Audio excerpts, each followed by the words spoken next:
So now we are heading towards our second technical session, and the topic is Startup and MSMEs, Engines for Growth.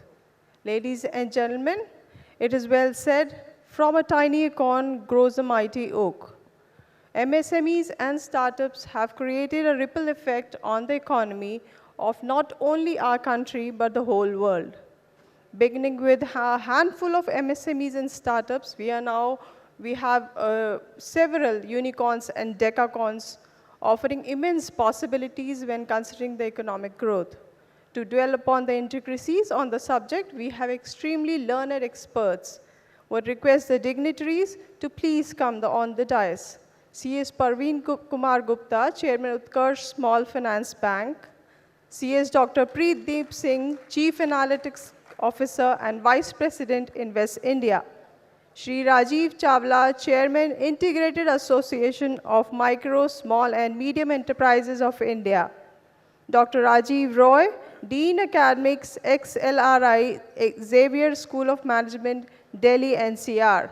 Our moderators, C.S. Venkatramana, Council Member ICSI, and C.S. Sandeep K. Kejriwal, Council Member the ICSI.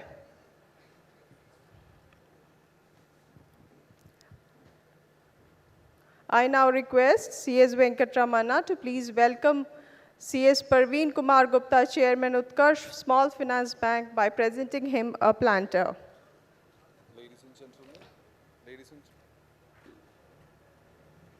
Ladies and gentlemen, C.S. Parveen Kumar Gupta, Chairman Utkarsh Small Finance Bank.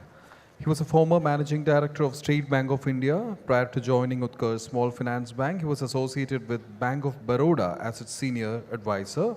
He is a member of the Institute of Company Secretaries of India since 1986 and certified associate of the Indian Institute of Bankers.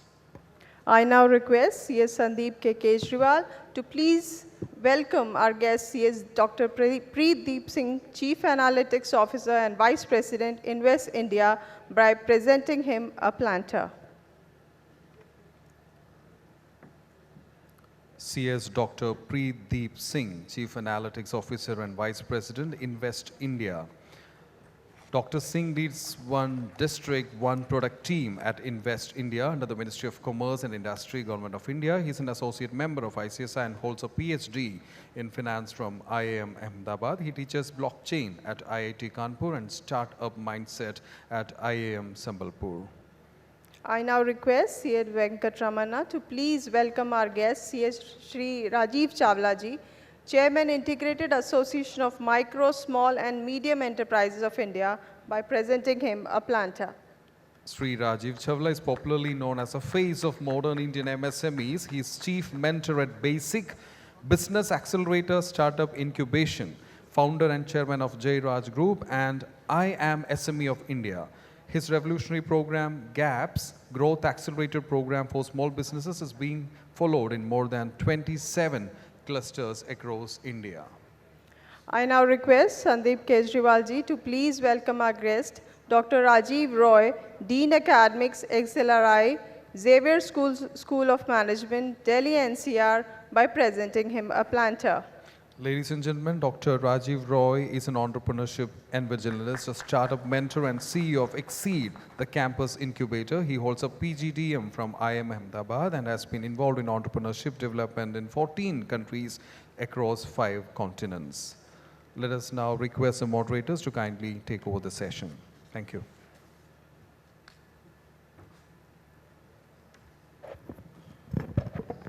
Good morning, namaskar.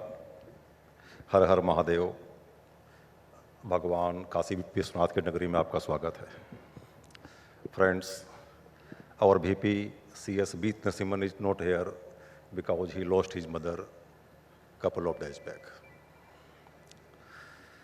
Our today's topic discussion is startups and MSME engine and growth. Friends, India is moving towards a small business to smart business, local to global, Bharat है तो मुमकिन है, भारतीय हैं तो मुमकिन है. With these words, we start our sessions. Our MSMEs contributes nearly 30% of the total GDP of the country, nearly one-third of the total manufactured output, giving employment to nearly 11 crores, I mean 8% of the total population of the country,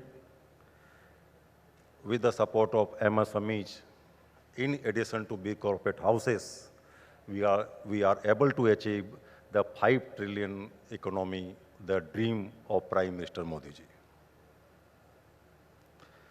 Startups and MSMEs are not only supporting the various central government and state government schemes, but also supporting the various big corporate houses, maybe by manufacturing their spare parts, maybe by giving their manpower resources and other things.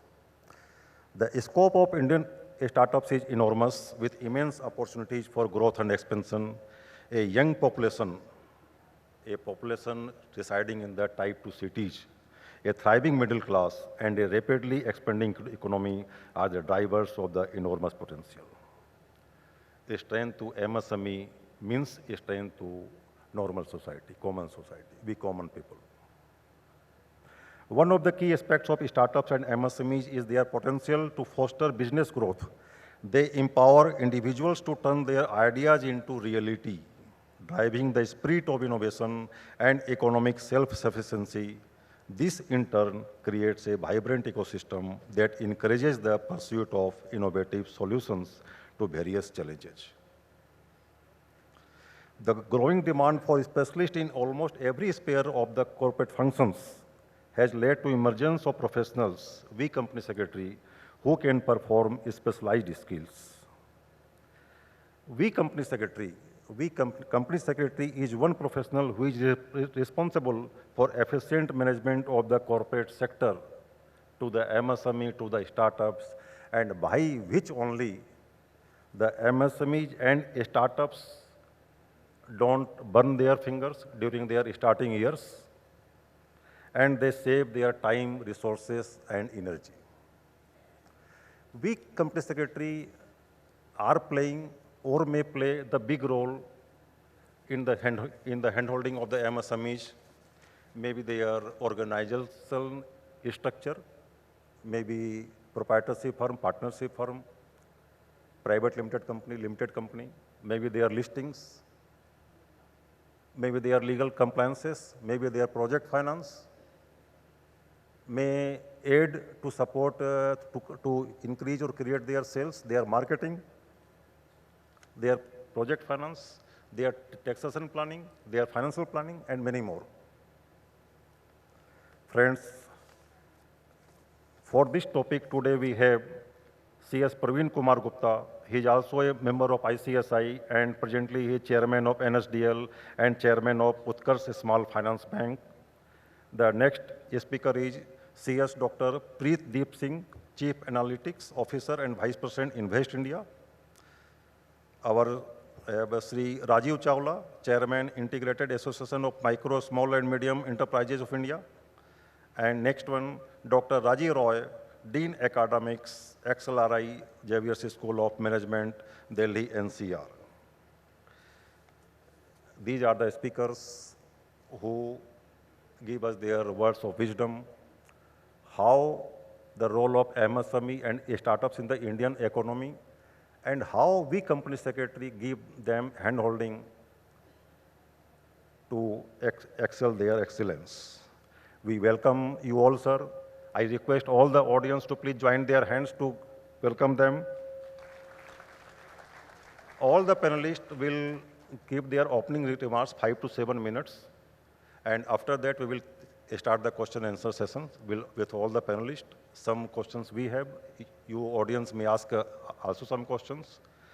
Now, over to Mr. Venkat Ramana, my council colleague. Over to you, Venkat.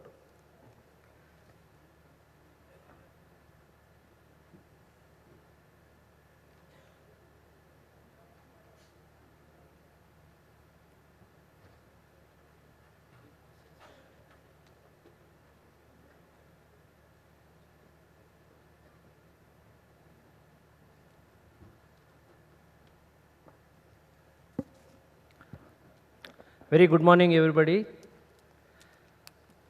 The galaxy of speakers on the dais. Sir, we welcome you for this session, and we want a lot of inputs from all of you, on especially MSME. Friends, I would like to, on this occasion, mention that the ICSI has taken few initiatives for the growth of MSMEs and understand role of the professionals, company secretaries to explore the opportunities in MSME sector. There is a MSME board established, and Rajiv Bajaj sir is here, past council member, who is heading that board. And we have been conducting, give a big round of applause to him. And we are conducting several programs and webinars on MSME sector, and including the subsidies, how and what kind of subsidies provided by central and state governments on MSME sector. And we had one detailed session also, all the subsidies, how to approach, whom to approach and all. This is one of the good session which we had, and a lot of opportunities were opened for especially youngsters, company secretaries who takes up the practice immediately to explore the opportunities in licensing with the government sectors for subsidies and grants which can be got from the central and state governments. Friends, also that MSME Catalyst is a webinar series which ICSI has been continuously conducting. I request all the company secretaries to compulsorily go through these webinars and review these webinars so that you will get a lot of opportunities in MSME sector. I can say that, Mr. Sandeep sir has told Indian economy is contributing 30% from the MSME sector. Even the income of company secretaries is contributed 30% from MSME sectors only in the form of incorporations and other work. So it is a very good opportunity for company secretaries to understand about MSME sector. Now we invite Mr. Praveen Kumar Gupta to come and address our members.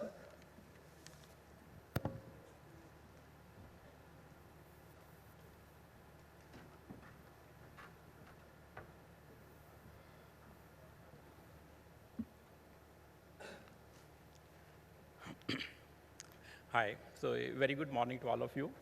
So first of all, let me thank ICSI for calling me here and giving this opportunity to talk to all of you.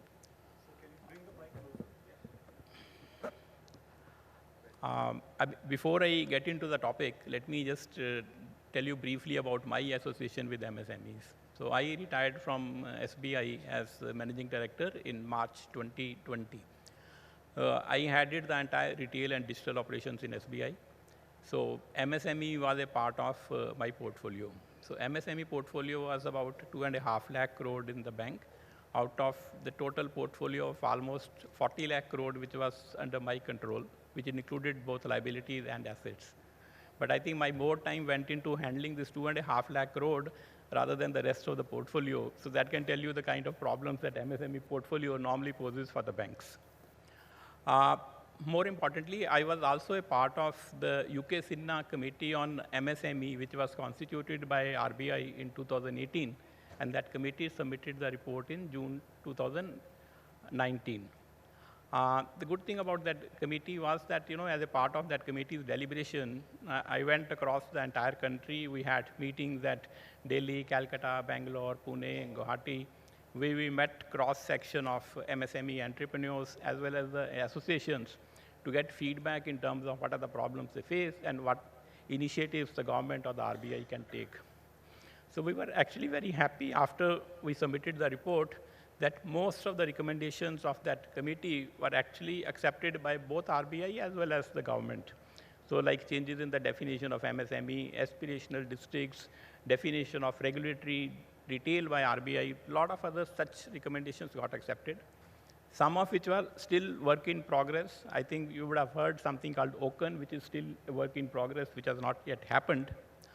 But the committee did play a very significant role in trying to analyze the problems and recommend suggestions to the government also.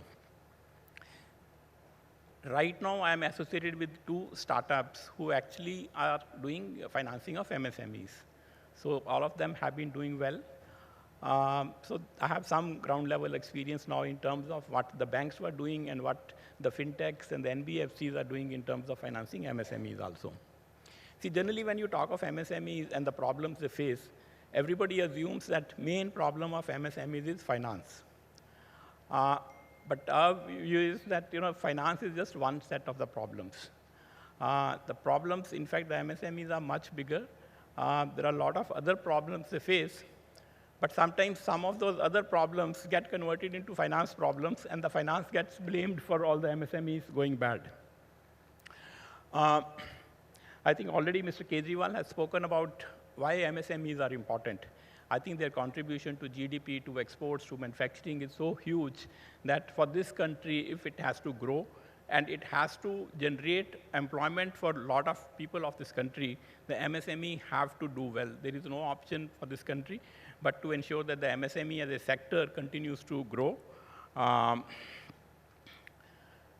the startups also, I think India is the third largest startup ecosystem in the world. We have 110 unicorns, much more in the making. There is a lot of innovation that is happening there.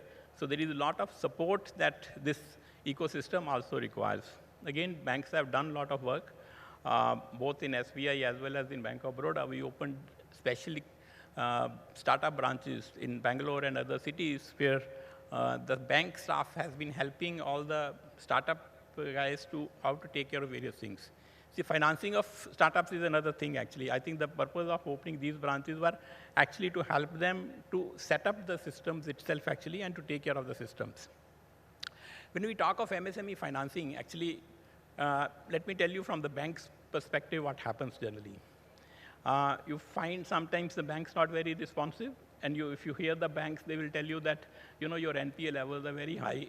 You don't get information from the MSMEs at time. There is a lot of diversion of funds that happen. So that is one side of the story, actually. But the other side of the story is that the MSMEs do need a lot of support. But what has changed in the last 4 or 5 years, particularly regarding MSME financing, is that earlier the banks were dependent totally on the customer to give you the information. So these days, there are so many information sources that have opened up for the banks to take care of this financing that you don't really need to rely on the customer to give you all information. So starting from you have an Aadhaar where identity verification can be done. A lot of people criticized demonetization when it happened, but I think demonetization ultimately led to a lot more formalization of the economy as well as digitization of the economy. So the increased digitization has meant that a lot of data is available now to the financing banks to extract data and to be able to finance them. The GST is another very big reform that has happened, which has enabled the banks to get all kinds of data based on which financing can be done. I think another important thing is that the banks are not the only source of finance for the MSMEs. There was a time when banks were the only people who were financing. So you have the fintechs now, you have the NBFCs there, who are actually a bigger source for financing now for MSMEs than the banks itself. So in a way, the current model is that the banks, the fintechs, and the NBFCs, you all work together. The regulatory changes have happened in the recent past, which has actually enabled this ecosystem also to develop in the form of NBFCs and fintechs generating all the loans, then securitizing with the banks and getting funding from the banks. The latest change, of course, the RBI introduced was the co-lending system, where again the fintechs and the NBFCs generate the loans, and the bulk of the loan, I mean RBI requires 80% which can be parked with the banks. So most of the funding ultimately, even for the NBFC and fintechs, comes from the banking system. So the idea is that there is so much data now available to both the banks, the fintechs, and the NBFCs. Okay, based on that data, financing is not an issue at all, actually. I talked about the data from GST. You can get data from the tax department. You can get data from GST. You can get a whole lot of other data, even from the digital platforms. Like, for example, people who are selling on e-commerce platforms like Flipkart, Amazon, all the data is available based on which financing can be done. So ultimately, if you have a good business model, financing is generally not an issue, okay? So all the banks and the fintechs also need to ultimately deploy the money which they have got. They are also looking for opportunities where this money can be deployed. So for good MSMEs, it's not an issue to get funding at all, actually. Where the problem comes is, I think startups actually have a bigger issue in terms of financing. Startups typically are basically an idea, an innovation, which they are trying to convert into a business model. So most of them initially run into losses. From the bank's point of view, when you need to finance such a unit, you need at least some security. There are a lot of government schemes now where you can actually give collateral-free loans. RBI actually prohibits taking any kind of security for a loan up to 10 lakh. But more than that, you have a CGT MSC cover where up to 2 crore of loans can be given without any collateral also.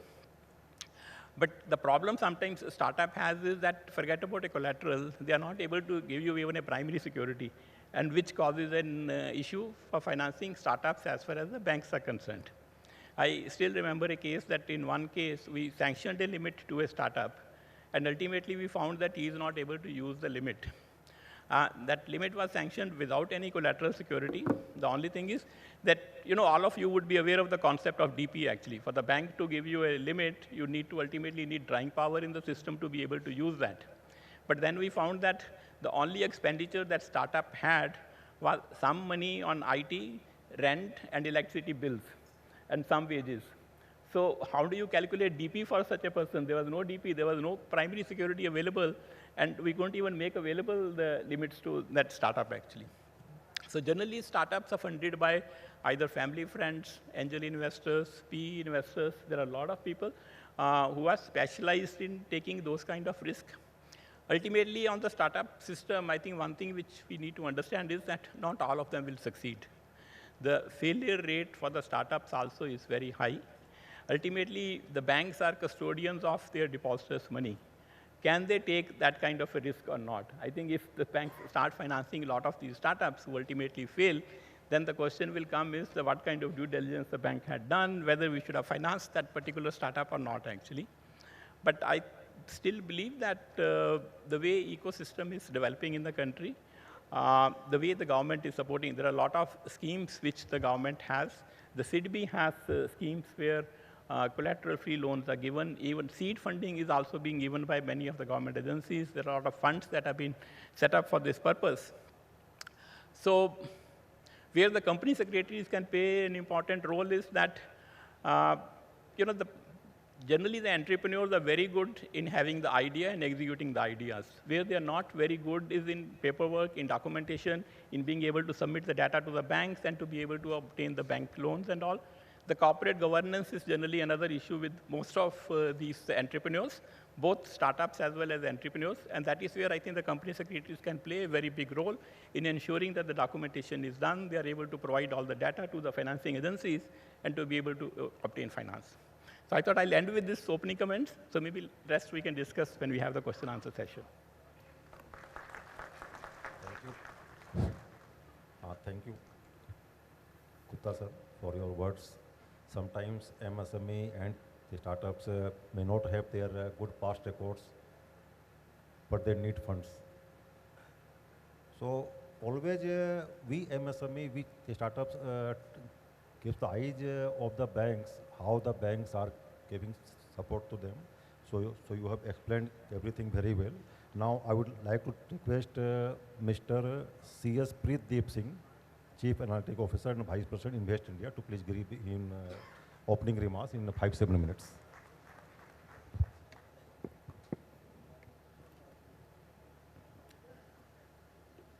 Thank you. So I'll probably just take on from sources of funding for startups. So we used to have this joke that sources of finance for startups are the 3 Fs: friends, family, and fools. So I think hopefully, that wave changes to an extent. I've been a company secretary. I qualified in 2010. I have a lot to owe. I owe a lot to the institute and the qualification for where I am today, which is why I'm also a little harsh a lot of times. So, going back to what is the need, purpose, genesis of a company secretary, in my opinion, I think it would be the knowledge that a company secretary has, the knowledge of procedures, how you can do all those things, and of course somebody for liability, a back to pat and a neck to slice. On the knowledge front, Agarwal sir is not there. He was here. He's bunking my session like I used to bunk his.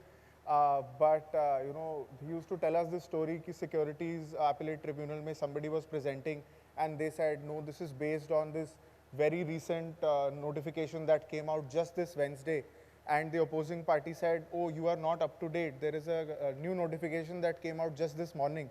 So I think we really pride ourselves on being up to date with the latest amendments, with what is happening around us, with what is the judicial precedents, what other regulations are coming in. I think we are very up to date with that. In fact, I was listening to the NSDL presentation just before the tea break, and they mentioned that there is a notification on DMAT for private shares that came out not very long ago. And somebody had enough knowledge to articulate that.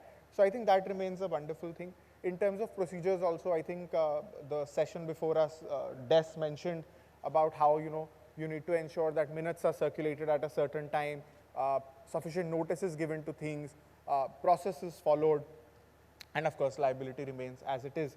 On the knowledge front, you do realize that now a lot of that knowledge is in a position to be automated, right? A lot of that knowledge was always readily available. You could have bought a Ramaiya and you could have opened that to a certain location and found what is the right procedure at this point. What has changed with generative AI now is that you don't need to even think and look through. I'm sure some of you probably do, but many of us don't remember every section, every regulation, and we just know where to look for it, right? That part is being democratized by generative AI that understands queries, that breaks it down, and that locates an answer. It might not be production ready for a listed company today. It will definitely be by the 52nd convention of company secretaries. In terms of procedures, of course, you have some startups here that are presenting, startups or companies with innovative tech that are presenting. I don't know how many of you know about Microsoft Automate, PowerFlow, some of these tools. The regular stuff that as company secretaries we were used to doing, ensuring compliance, ensuring minutes are issued within what I think they said 7 days. Government made it is 48 hours, 24 hours something. That is done, sufficient notice. A lot of this is now ripe for automation. So much so that I don't know how many of you use Microsoft Teams, but Teams has this free feature of Otter Pilot, which is an AI device that just an AI program that just listens in on those meetings, and it circulates the minutes maybe within a minute or so of the meeting ending. It also summarizes and tells you at what point who said what, categorizes things, can give you analytics and a lot of those things, right?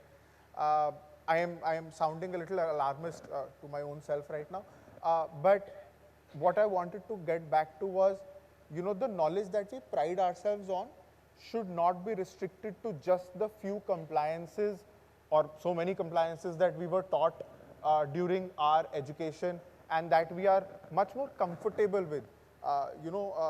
Clause 49 amendment, all of you would be so happy to read it and maybe come out with a thought paper the next day.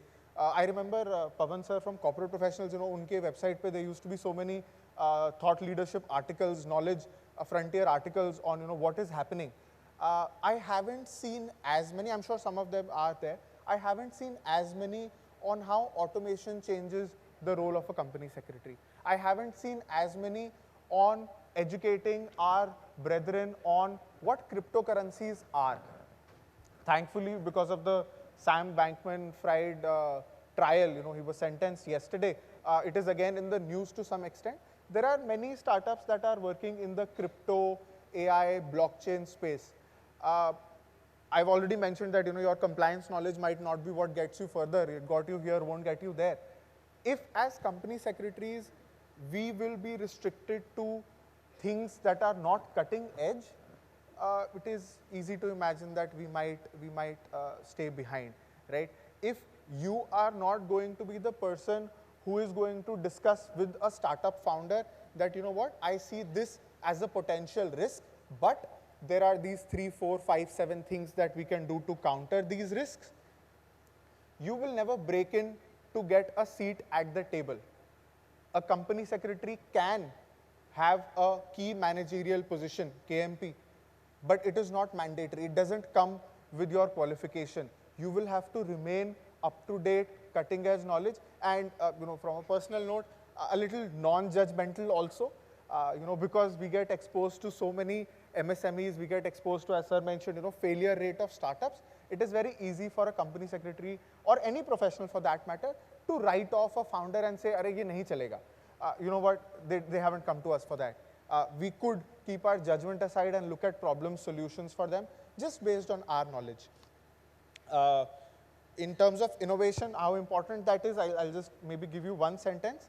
The GDP of Denmark, the country, the economy Denmark, is now released with and without that of Novo Nordisk. They've created this weight loss drug, magic drug. I see on the stage everybody is very fit except me, so maybe they probably are not as interested. But a lot of my fellow Indians are overweight and they are looking for this drug, right? The GDP of an economy is being released with and without the revenue of a company. So that is how important innovation becomes, right? And if we are not at the forefront of bringing in this to our shores, I don't know who else is. I was just telling my non-company secretary colleague that the amount of knowledge that we all have is just amazing. The amount of spirit that we have. So I lead this program called One District, One Product program. आप सब अलग-अलग ज़िलों से होंगे. हर ज़िले में there is either a set of industries. For example, Faridabad, you know, you've got auto components. There is something that has a GI tag, Kolhapuri chappal. There is something that is just synonymous, you know, Patiala Fulkari. How do we promote that? So I reached out, of course, to my CS family, and within a month we got over 1,200 company secretaries saying we want to help all these artisans, weavers, producers pro bono. So much so that we are looking at a national program rollout for this entire bit. So we have a lot of spirit. We don't shy away from hard work. I see a lot of my colleagues working hard every single day. If we just give it a little bit more direction and be a little more sensitive to how startups are, how they are evolving, what technology is doing, I think that is going to be amazing. Just one last point before I conclude. Sustainability is going to be the future, right? A lot of you might not be as sensitive to climate change, world environment and all those things. Europe is introducing a border adjustment tax, carbon-based border adjustment tax. Sustainability is going to be key for US and European markets. Your MSMEs, your listed companies, your startups, whenever you have to sell to these markets, which of course, you know, you can't ignore, you will have to be very carbon conscious. We'll have to get there. I'll be here. I'd love to take questions after this entire session, but all the best to all of you. Thank you. Thank you very much, sir, for your insights into gearing up for the startup by the company secretaries. Now I request Shri Rajiv Chawlaji, Chairman, Integrated Association, Micro and Small Medium Enterprise of India, to address.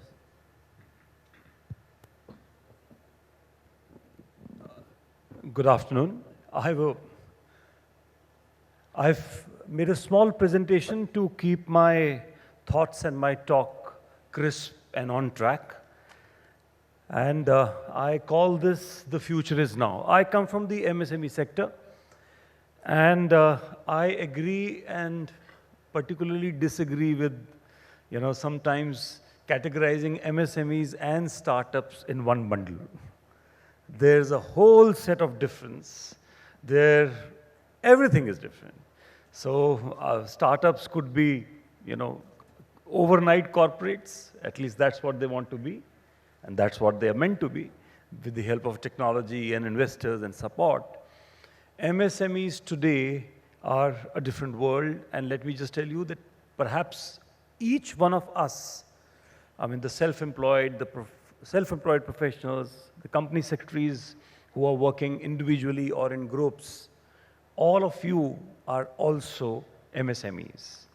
Because today, there's no difference between the manufacturing sector and the service sector. So if your turnover is less than 250 crore, So you too are MSME. And therefore, we must understand what's there in the ecosystem for all of us. And I say that the future is now. India today is, as we all know, one of the fastest growing large economies. We are already, in terms of PPP, third largest. By 2030, in any case, we'll be the third largest economy. By 2050, second largest. That's what India is positioning itself at. The MSMEs today, with 1.4 billion dreams, 63 million MSMEs, 20 million Udyam registrations, 12.5 million GST registrations, 95,000 plus startups, 70,000 products, 6,000 services, 92% share in the nation's employment force, 45% share in exports, 40% share in manufacturing, 30% contribution to the GDP, second largest employment generation after agriculture, and I would say number one in building new India. And that is what the MSME sector, in short and crisp, today is. Needless to say, it is the backbone, and particularly after COVID, the government also has been extremely sensitive, because everybody understands, all stakeholders understand that this sector is extremely important if we're talking about India becoming a $5 trillion economy and beyond. By and large, it is governed by the MSME Development Act 2006. There have been some changes recently. Lots of incentives and protection are provided to this sector in terms of incentives and subsidies, the reservation in the government purchases, concessions in electricity bills, financial support in priority sector lending, protection against delayed payments, which is now extremely important. And I hope that starting 1st of April this year, the new change in the Income Tax Act is now mandates that payments to MSMEs must be made within 45 days, otherwise the expense shall be disallowed. Now the impact of this would be visible on 31st of March 24, when we end this financial year, because all the purchases we all do, all of us, irrespective of our size, we could be micro ourselves. So, but anything that we buy or use from the MSME sector, till 16th of February 24, make sure that you make all those payments by 31st of March 24. Otherwise, the entire expense would be disallowed, and you and we would be liable to pay income tax then thereon. So a lot of protection mechanisms there. There are facilitation councils to implement the special laws in India, where 3 times the bank rate of interest is levied upon the delay period. So these are some of the things which have really changed the landscape of the MSME sector. And the number of things. There are different states now supporting the MSMEs. For example, I come from Haryana because I have my industries there. In Haryana, we get a subsidy of almost 1 crore per MSME. And so now the challenge there is different. The challenge there is that with all these schemes that the government sometimes makes and announces, there are very few professionals who can handhold MSMEs and bring those subsidies and incentives to their desks. And that is why I mentioned this role particularly, because I believe that you are one of the best workforce that this nation has ever produced. The kind of professionals that you are. And yet, मेरी एक बहुत बड़ी शिकायत है आप सबसे, और वो शिकायत ये है कि मुझे लगता है कि ये जो professional the greatest learned force that this nation has created, it is the most underutilized.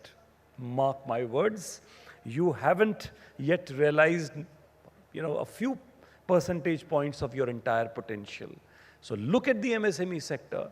I believe that every MSME must have a guru. सबके एक द्रोणाचार्य होने चाहिए. और the first choice should be you.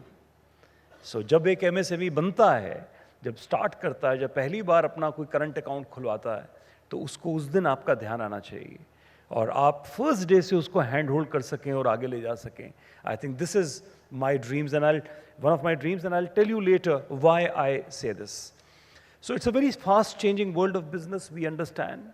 Over the last few years, we all understand there have been major reforms. Digitalization, जिसको हम demonetization भी कह सकते हैं, the GST and its implementation, then post-COVID, the Atmanirbhar Bharat movement. All these have brought huge changes. In fact, the government already has been fairly focused on ease of doing business, minimum government, maximum governance. And every state is incentivized to implement these things. India has already jumped 79 positions ahead, from 142nd in 2014 to 63rd in 2019. Of late, ये index अभी नहीं बन रहा है because of some controversies and some things, but in terms of international ranking, the nation already jumped 79 ranks and 68th in terms of global competitiveness, and then we jumped 6 places to 37th rank in terms of the World Competitiveness Index. And even in terms of the Global Innovation Index, the 2022 figure, India climbed up to the 40th rank in the world. And so all these things are ensuring that this sector would have a huge position in coming years. I always tell my people, okay, the only place where you lose money now is if the money is lying in your bank. So this is the best time to use that money, buy gold, buy stocks, buy real estate, invest that money in your business. Just invest. This is the time when India is there, and we are. Next 10 years, you'll realize that why regret later. So this is the best time to, open up your bank accounts and start investing in areas where you can, where you have an expertise.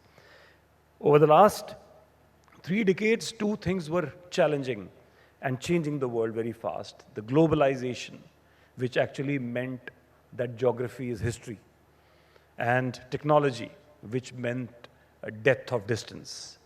But now, there are 2 more things, and Mr. Singh just mentioned that: sustainability and scalability. These are going to be the major challenge for any business anywhere in India. And not just in terms of export restrictions or the carbon points and other things. Let's talk India. You've already banned single-use plastics in India last year, 1st of July 22. Complete ban on single-use plastic.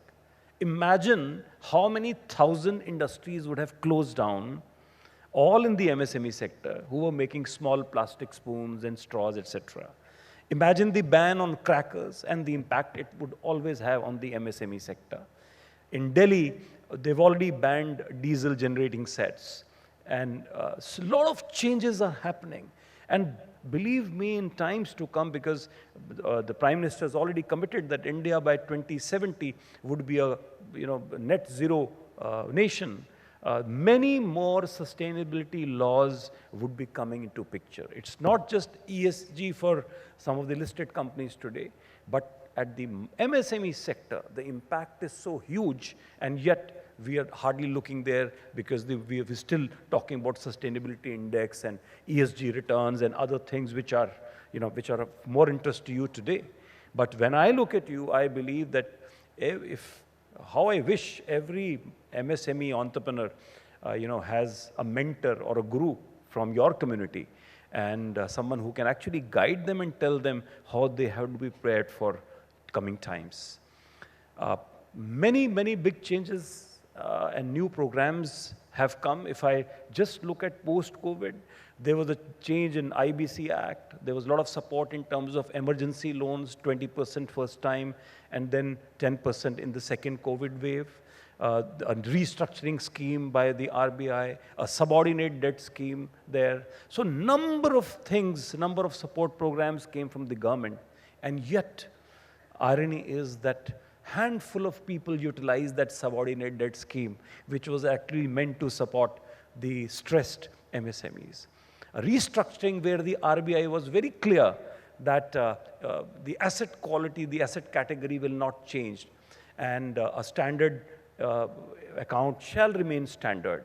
And yet, I believe that people who restructured or rescheduled their loans, regular loans with existing banks, are still date reviewed as or viewed as restructured accounts, because restructuring typically has been associated with stress or NPAs.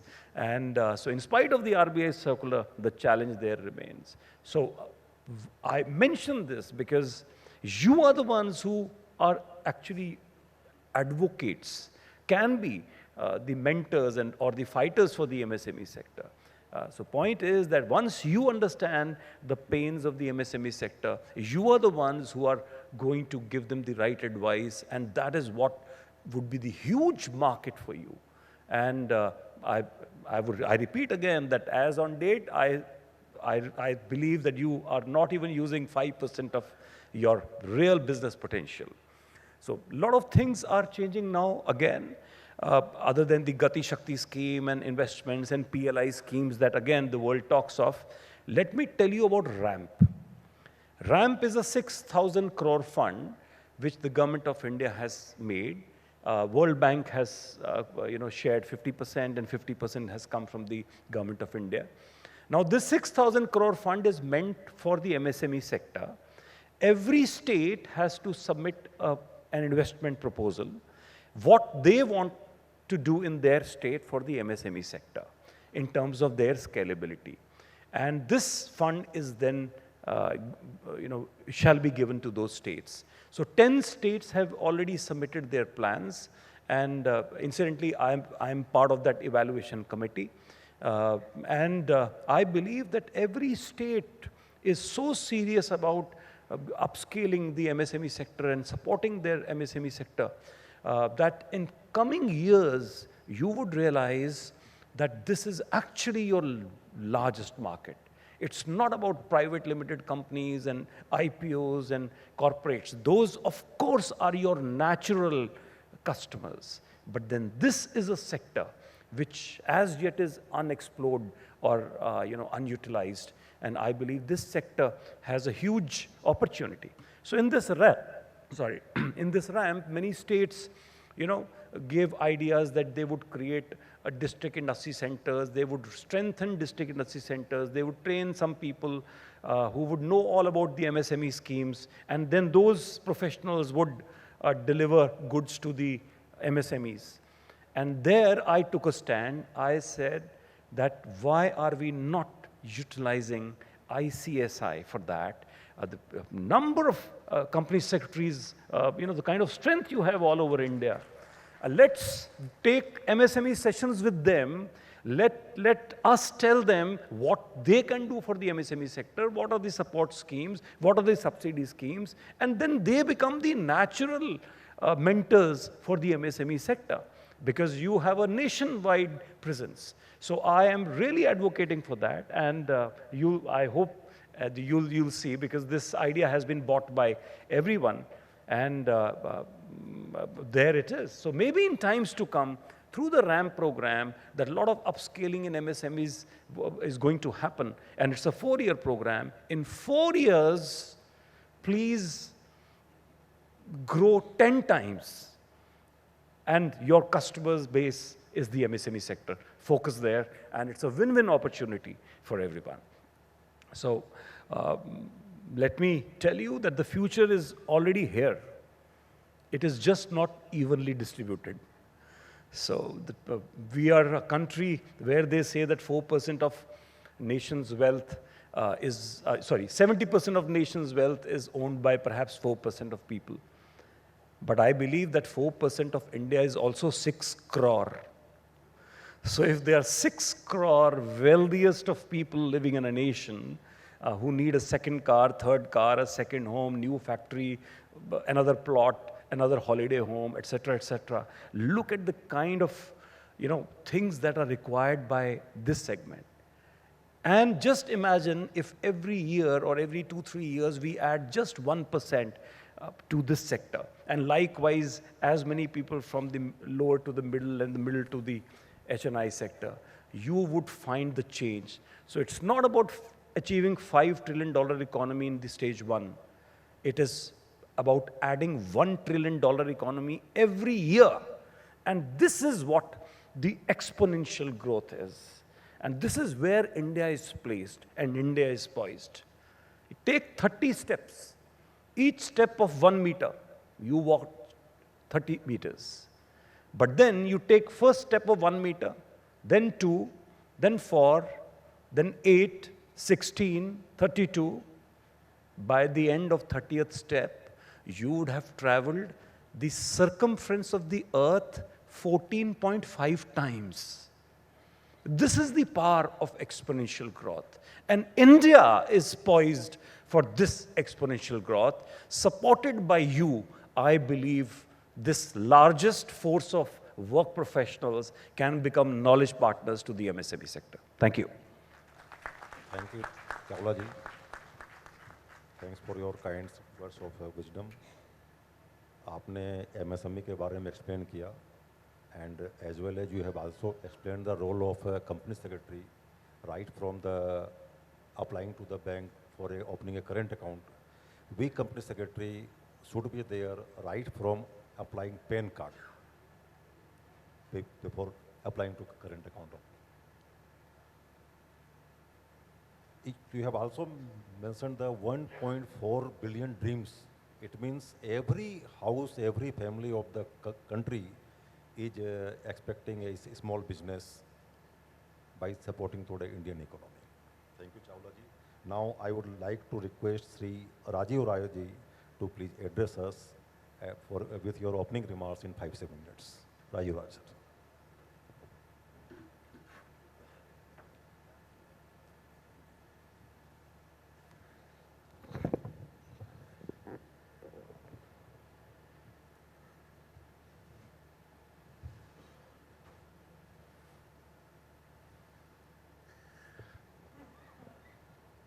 Thank you, Mr. Kejriwal.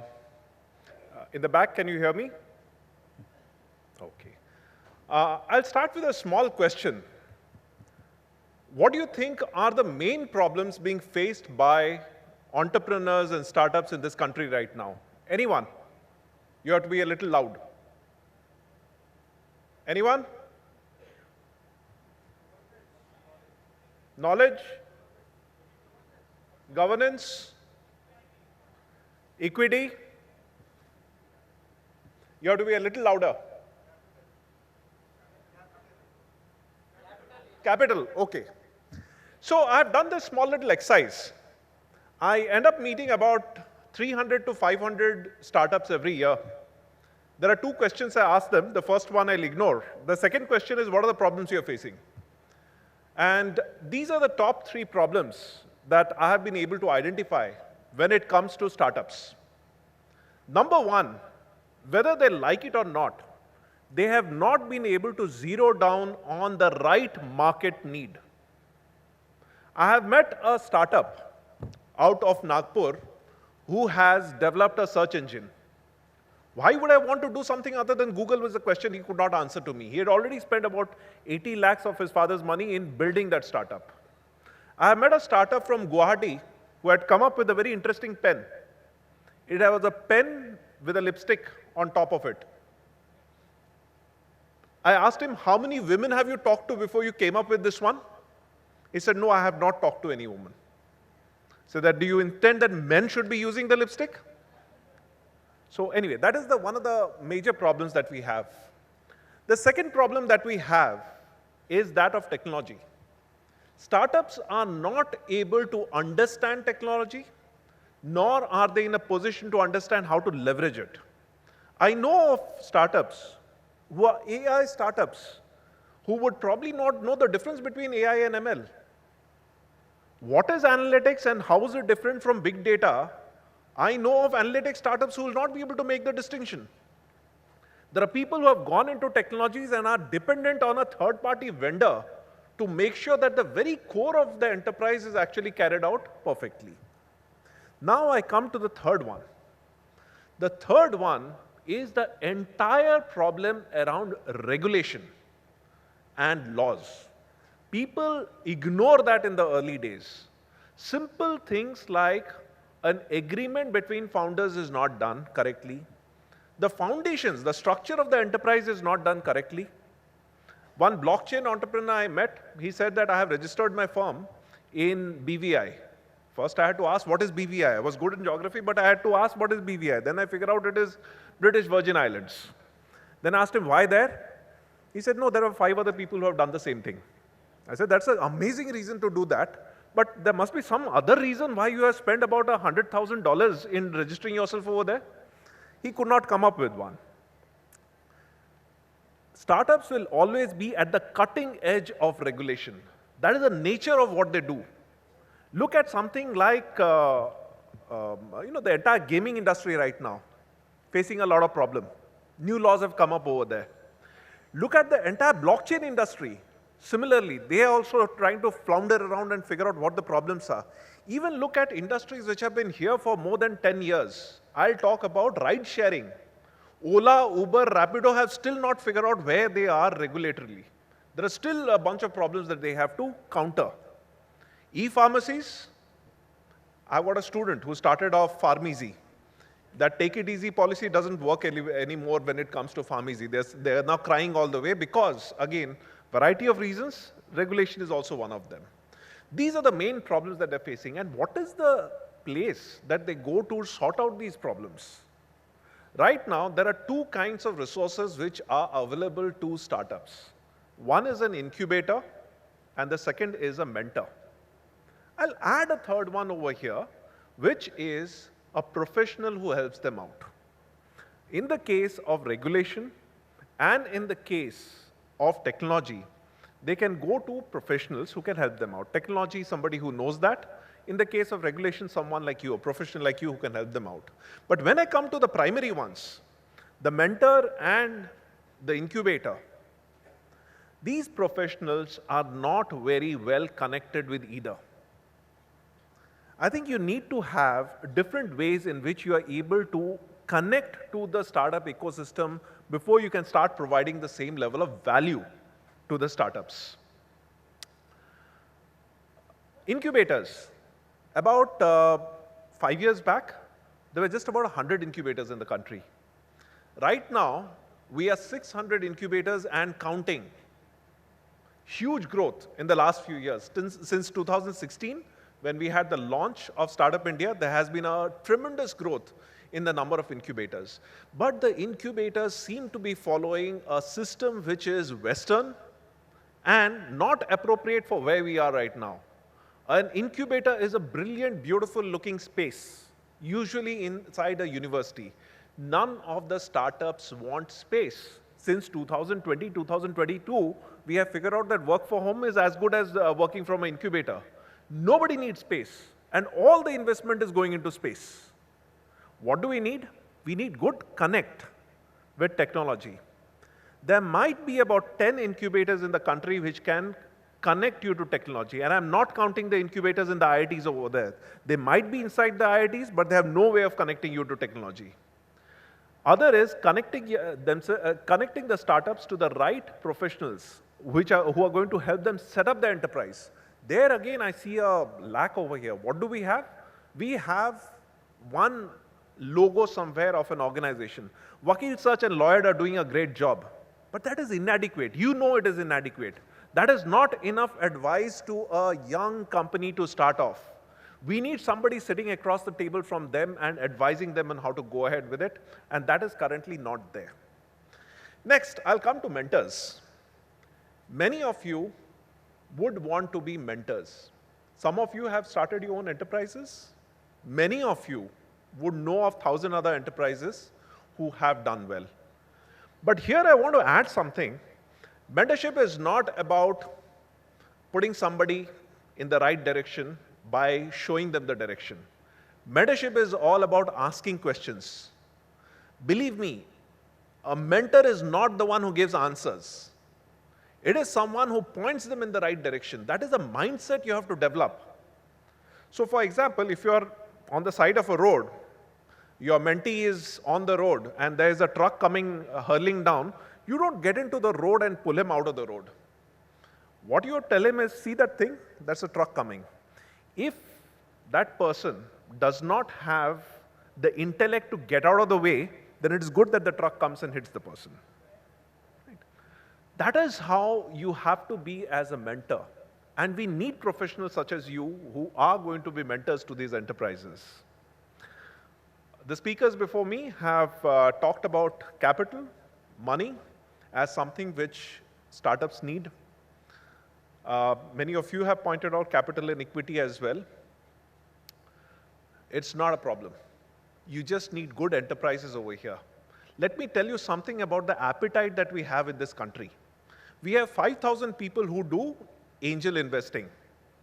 Each of them has the appetite of, on the average, 5 deals a year. 25,000 deals are possible. How many end up happening? About 1,500. We just scratch the surface. Why are they not investing? Nobody wants to put money in the bank and get post-tax 5.5%. Nobody wants to put money in national savings certificates or PPF or any of those. They want somewhere where they can get more returns. And startups seem to be a place where you can get more returns. But you need investable companies. You need a solid business idea. You don't need ideas which are losing you about 10 rupees for every rupees that gets spent. Those are not the ones that people want to invest in.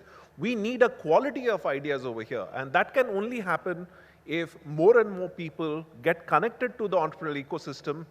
And this is a good time actually for entrepreneurship to take off. I have a feeling that this is going to be a watershed year when it comes to the number of enterprises. One, what has happened is the entrepreneurial ecosystem has woken up to the fact that there's no continuous tap of money. You just show turnover and you get money, doesn't happen anymore. Now you have to come up with a good idea, you have to show profitability before you get idea. Second, jobs are going to get turned off this year. I come from a B school, I'm already seeing it. There are no jobs available at the same level that we had last year. Economy is not doing badly. We are still headed in the right direction. But the reason the jobs are coming down is because of generative AI. Who are the largest employers from my institution? The consultants. Anderson Consulting, Bain, McKinsey, all of them have now got their proprietary AI assistant. Where they needed 3 consultants, now they need only 1. That is happening across industries. That had happened in manufacturing about 20 years back. That had happened in marketing about 10 years back. Now it is happening across every function. So there are going to be lack of jobs. So what are people going to do? We cannot have IPL 5 times a year. So we are going to have to find different ways of employing people so that the time is spent. Right? So there's going to be a lot of entrepreneurship. Other thing is technology. Amazing technologies have come up. I was just discussing some of the technologies which are new. Many of the technologies are going to render your job and my job obsolete. But technology is there. And whenever there is new technology, there are going to be startups. I was just discussing how I suddenly had booked myself into 2 classes at the same time. I could actually use an AI-generated avatar to give a live session in a place I was not there. This technology already is there. So that is the world that we are entering, and that's why I think there's going to be a lot of entrepreneurship. Each one of you is going to be a participant in this revolution, and looking forward to your contribution in that. So thank you very much.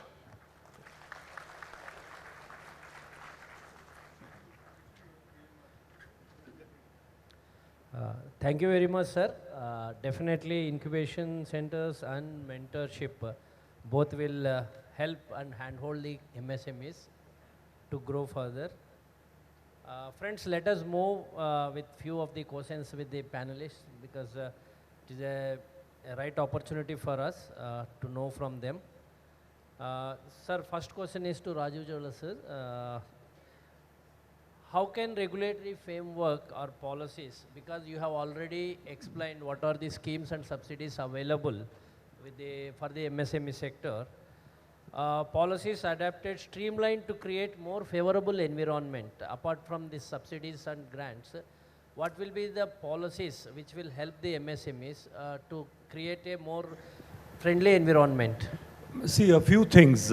First of all, for example, typically when I look at the MCA and the laws related to it, by and large, I found that if there's a mistake, same penalty would be levied on Reliance Industries Limited, same penalty would be levied on a micro private limited company.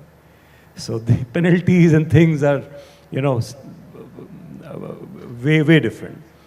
Similarly, for example, the new Privacy Act, where they say that the data leak can attract penalty of up to 250 crore. I mean, it is 250 crore.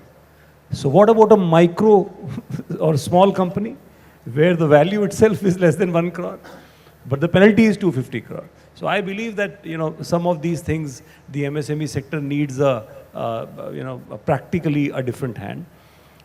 Second thing, of course, in terms of ease of doing business, one point I wanted to highlight, and I'll mention here, succession and succession plan. In COVID, I found, and we are a very large network of entrepreneurs in India, a few hundred entrepreneurs we lost in our community. A good company, 200 crore company, proprietorship, and the proprietor died. And so a 200 crore company would, let's say, running on a CC limit of 15 crore, some term loan, a home loan, a car loan. In 3 months, by the time the wife and 2 young daughters, they could get out of the tragedy of the key person's death, it was already an NPA. Just imagine you not giving any time to a proprietorship or a partnership firm. Just because the bank knows that the proprietor has died, so the bank account closes, all payments getting collected and getting adjusted in the CC limits. Who will pay the next month's electricity bill or worker's salary or the GST or any other compliance? And by the time the family would come out of the tragedy, the firm already would have hundreds of cases around it. So they need this kind of a thing. So not every business entity is a private limited company or a different where a new director can take a charge. What about a proprietorship? And 95% of entrepreneur, small MSMEs in India are proprietorships or partnerships. So I believe that we need a framework where, at least for a proprietorship firm, allow them that they can nominate one successor, that if something happens to me tomorrow, someone else would sign the check for the electricity or GST or worker's salary or something else, a business continuity model. So I believe that yes, some of these frameworks need a change. There are hundreds of things. For example, from banks, I expect, why should there be a foreclosure charge? An MSME, maybe I'm selling my car because I cannot pay my EMI post-COVID, and my bank is still trying to penalize me 4% pre-closure charges, foreclosure charges. So, horns get locked, growth gets locked. If I, for example, in emergency took a loan at 12%, tomorrow another bank is willing to take over at 10% or 9%, the existing banker would levy a 4% foreclosure charge plus GST, which is staggering. I know of cases where banks have collected 5% foreclosure charges even on non-fund limit, like a bank guarantee limit. So I believe that some of these things, in different arenas need a change. Idea is that professionals like you, when you understand these pains, because you get the eyes and ears of the policymakers much more than a small enterprise somewhere. So that is why I believe that this synchronization is extremely important. Sir. Thank you, sir. Sandeep ji. Yeah, friends, let me share all of you that ICSI, under the leadership of our President Manish Gupta ji, is trying to connect all the MSME department of all the states of Bharat. And presently, we have a MOU with NEDFI Assam, and with government of West Bengal, we are going to enter and sign MOU in this month only.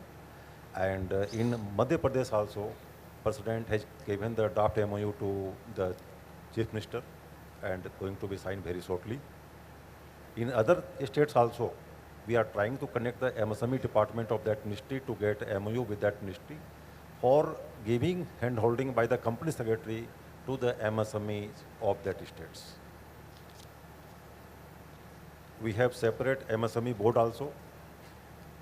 The chairman is Rajiv Bajaj ji, who is also sitting here. And the two of the panelists, Chawla ji and Mr. Deep, is also member of the MSME board. Hope our MSME board under the leadership of our President Manish Gupta ji will do well and will create a new avenues for all the company secretaries in near future. My next question to our youngest panelist, Mr. Deep, that how can international trade and export opportunities be leveraged by MSMEs and startups to stimulate economic growth on a global scale? Mr. Deep, please. Hi.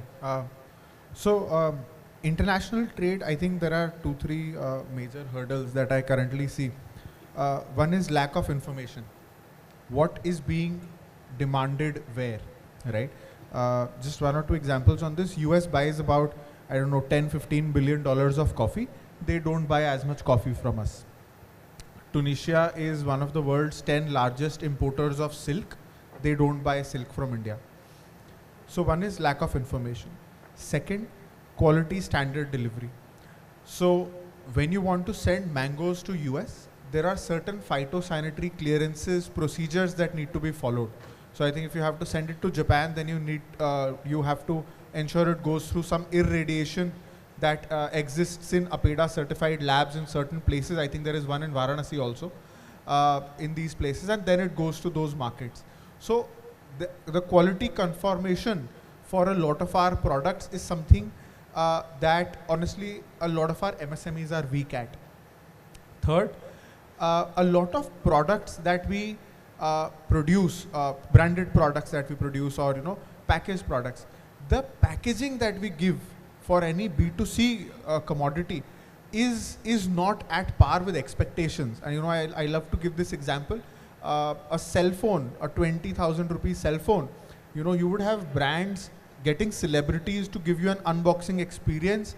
And I am from a middle class family. हमारे घर पे वो सारे phone के डब्बे रखे रहते हैं, but we never use a phone box again, right? Except maybe if there is a charging cable there. But there is an experience in unboxing it. You buy a 80,000 rupee, 2 lakh rupee pashmina, it is likely you will get it wrapped in a newspaper or in a plastic bag. And you use a pashmina for maybe 2 weeks in a year, 3 weeks, a month, right? Something that you store most of the time does not have good packaging. Something that you will never store again has such wonderful packaging. If you look at these 3 aspects, information, quality standards, and packaging, I think that becomes key. If you look at the IPO for Good Earth Mama that just came out, the sort of packaging ideas, the sort of brand positioning, quality standards, I think anybody who follows 2 or 3 of these things is in for a wonderful treat. In terms of lack of information, I think our company secretary profession is wonderfully placed. We understand a lot of this data. This data is freely available, by the way, on Ministry of Commerce Industry website. You go there, if you could guide some of your MSMEs where these things are happening. There are so many buyer-seller meets happening practically every week, depending upon sector and region. But this information has to percolate to the right audience. So I think these 3 things, CSK Jawar. Thank you, sir. My question to Pradeep Gupta, sir. Sir, as the Government of India announced 3 lakh crores MSME collateral free MSME loans, how can the access to the finance or capital can be improved in by MSME sector startups? And what are the incentives and policies that can be implemented to support their growth?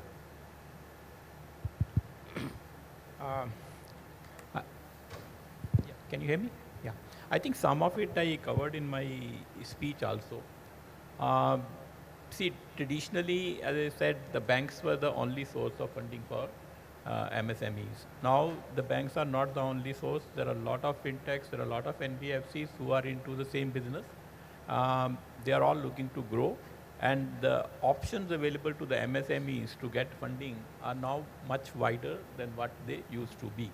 And secondly, with the more data being made available, and I think a lot of processing and analytical abilities that most of the banks and the NBFCs have built, I think getting a bank loan for MSMEs is not as big a problem as probably it used to be. Ultimately, of course, the funding is dependent on what kind of a business model you have, how sustainable that business model is also. I think generally the complaints are about the service from the banks. Mr. Chawla talked about, somebody not happy with the bank account. He wants to actually transfer that loan to another bank. So, in fact, this question came up for discussion when we were having this UK SINA committee deliberations on what can really be done actually. And in fact, it'll be very interesting if you go to that report of the committee actually recommended that we should allow portability of MSME accounts. If a SIM card can be ported from one service provider to another service provider, why a customer, particularly an MSME customer, if he is unhappy with the service he is getting from the bank, not be allowed to actually port his account to another bank? But I understand there are a lot of practical difficulties in implementing it. It's not very easy to do it. Even RBI did consider it, but probably they felt that it's not the right time to implement. But I guess that will probably happen at some point of time. Startups have a bigger problem, okay, because the banks will typically need some kind of security before they fund actually, okay. So as he said, friends, family and fools, so they are the people who fund, it's not fools. I think Mr. Roy again addressed that issue. He talked about so many angel investors. There are a lot of players who are looking to invest, but ultimately the idea has to be investable. Unless you are able to convince the lenders that this is an idea which has potential to grow, there is a sustainable business model. So even amongst the ecosystem of the startups you have in India, even the very large ones which are commanding very high valuations, ultimately they are still making losses actually, okay, and losses have to be funded, and particularly I think for the banks it becomes a little problem because they ultimately need to mark to market. They have this requirement of being able to collect interest 90 days. Again, there are RBI rules on that actually. So there is not much leeway that is available to the banks. But at the same time, there are a lot of other things that have actually happened. See, CGTMSE loans, okay, you don't need collaterals for that. So that can be funded. The SIDB schemes are there, where again, even the seed capital is being provided by them. The funds of funds the government created. Many state governments, including Odisha and all, have also created funds which can provide the equity capital to the startups as well as to MSMEs. So I still believe that it's not so much of an issue. Where the problem comes is that I think somebody talked about the delayed realization of receivables. I think that again in the SINA committee deliberation we found that is the biggest problem actually. So typically what happens is that the own capital or the own financial resources of most of the MSMEs and startups are actually very low. Their ability to withstand any kind of financial stress is very low. The moment they have a debt which doesn't get paid, they need to keep their operations running. They need additional funds, okay? So even if the banks actually gives additional loan to them, ultimately even that has to be serviced. Interest has to be paid on that. Then you find that their ability to service that additional loan itself actually compromises on the viability of the unit itself. So we have seen a lot of units, MSME units particularly, go bad, not because they had less funding, but they had excess funding, which arose mainly on account of delayed realization of receivables. I think the MSME Act change, which again Mr. Chawla referred to, and I think if that gets implemented, see in the past there are so many changes that have been made. Even in the balance sheet, every large company is required to declare how much of dues to MSMEs are there, but obviously that has not had as much impact because people have simply been declaring but without paying. Even when the TREDS platform started, so that again was a very good system for realization of receivables. It has taken off. I think still probably the volumes can be much larger. I think adoption by the larger companies for TREDS platform also can go a long way. But I think if the expenses start getting disallowed because the MSMEs have not been paid on time, I think that could be the biggest deterrent, and that can actually help the flow of finance to the MSMEs.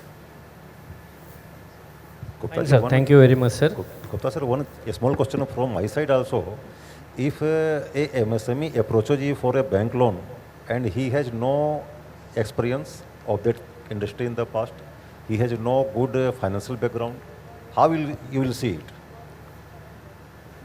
See, ultimately, first of all, it's the idea actually. Okay. So, you know, how good that business proposal is. And that is where I think the company secretary's role comes into play actually. So right now, if an MSME guy comes, he is not able to articulate what he is going to do, what the business model is, from where the revenues are going to come, what are the sources of raw material, what are the markets, how he is going to do the marketing, technology, competition. See, there are a lot of questions which will be asked by the bank, and unless you get a satisfactory response to all of these questions, it probably is not even advisable for the bank to finance. But the problem is that the person has an idea, but he is not able to convince the bank, and that is where he needs some help. Yes. And that is where the company secretaries can play a role. So my next question is with Dr. Rajiv Roy. What role does entrepreneurship, education and skill development play in nurturing a vibrant ecosystem of MSMEs and startups to drive economic growth?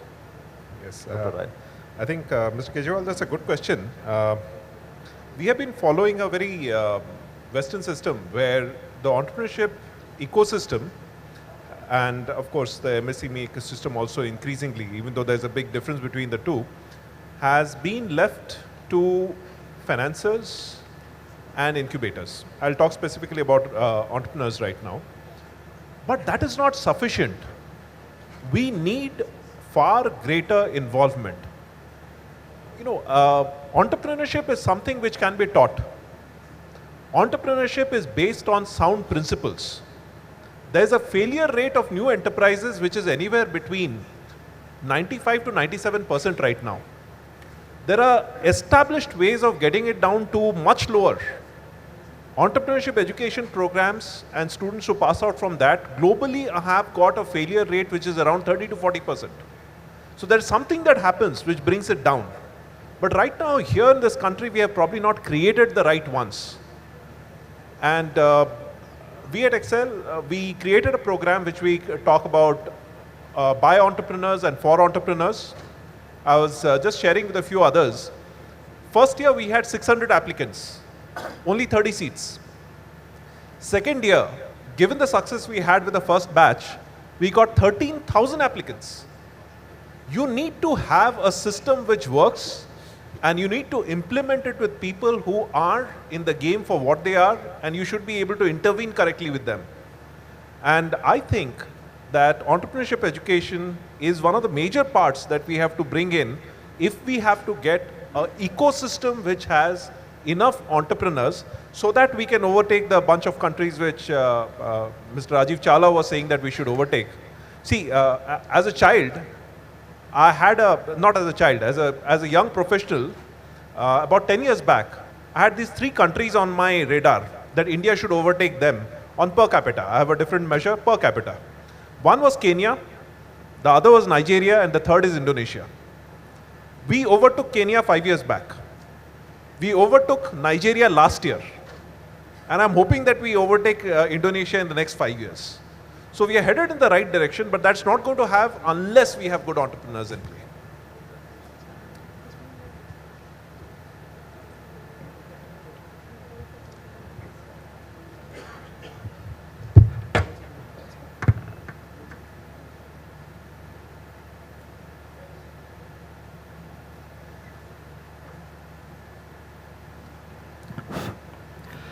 Friends, we had a wonderful session, having a lot of inputs from the 4 speakers, panelists on MSMEs and the role of company secretaries, professionals, how we should help and mentor the corporates to grow further. And one thing is very close to my heart, that incubation centers, the incubation centers already set up are well sufficient. Only the thing is incubation center service levels should improve with the technology as you suggested. That is what I feel. And regarding the mentorship, definitely company secretaries are well equipped to give complete solutions to the entrepreneurs, starting from the setting up of the business, also taking up, including the shareholding pattern setting up and shareholding agreement, investment agreements, everything till they make succeed, till they go to IPO. The company secretaries are well versed, and we can definitely take up these opportunities as suggested by Geology that company secretaries should play vital role in MSME growth, and MSME has a lot of opportunities for company secretaries, definitely for sure. Friends, with this brief closing remarks, we can conclude the session. The questions what we have sufficient many questions for the speakers, but with paucity of time, we are heading for lunch, so we will close. And any questions are there for the speakers, you can catch them up in personally and after the session. And I request them to conclude the session with the vote of thanks. Thank you. Thank you, sir. Thank you. Thank you, panelists, for bringing your expertise and your experience around the table and engaging in such a fruitful session. Now we head for our release of a booklet. I request CS Venkataramana, Council Member ICSI, and CS Sandeep Kejriwal, Council Member ICSI, to please facilitate the release of a publication at the hands of our learned speakers. The release of Chartered Secretary Collector Series, second edition, a compendium of selected articles on micro, small and medium enterprises, MSMEs and startups. Can we have a big round of applause, ladies and gentlemen? The Chartered Secretary Collector Series is an attempt of the Institute towards collating the pearls of wisdom spread over the various editions and volumes of the Chartered Secretary Journal across years and bringing them with the bindings of a single publication. The second edition is a compendium of selected articles on micro, small and medium enterprises, MSMEs and startups. The release of the publication, Chartered Secretary Collector Series, second edition, a compendium of selected articles on micro, small and medium enterprises and startups. Thank you, sirs. We'd also like to inform you that the Institute has also already launched the compendium series on corporate social responsibility. I now request CS Preeti Grover, Treasurer NIRC of ICSI, to please come on the dais and present a memento to our expert, CS Parveen Kumar Gupta ji.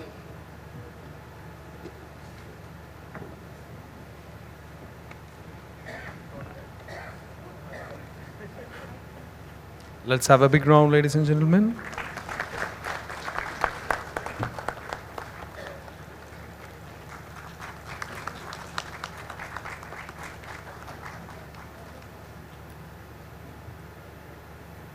I now request CS Santosh Pandey, Regional Council Member NIRC, to please come on the dais and present a memento to our learned panelist, Dr. Singh.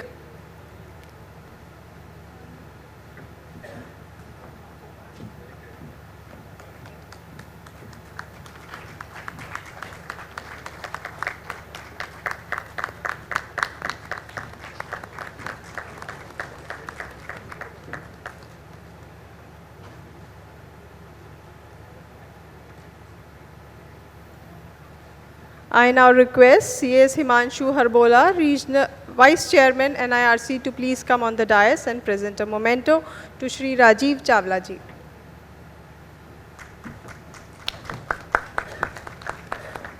A round of applause, audience.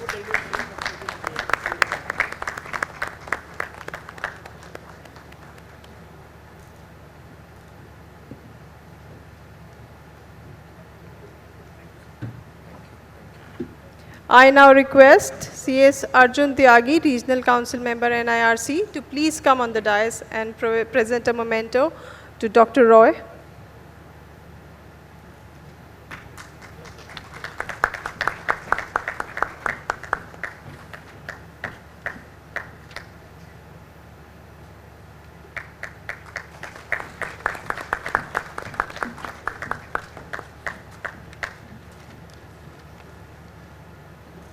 It was indeed a wonderful session. A huge round of applause.